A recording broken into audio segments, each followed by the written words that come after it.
আমার তো ডিম পাড়ার সময় হয়েছে। আহ, এতদিন পরে আমি মাতৃত্বের স্বাদ অনুভব করব। যাই নদীর ওপরে, ওই জঙ্গলের ভেতরে দেখি কোনো জায়গা পাই কিনা।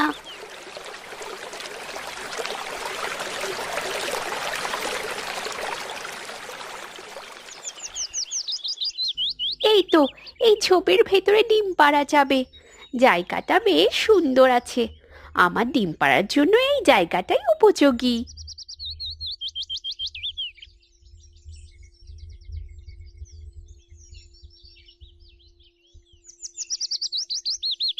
রাজহাঁস এভাবে প্রতিদিন একটা করে ডিম পাড়তে পারতে সেখানে 7টা ডিম পেড়ে তাওয়া দিতে লাগলো।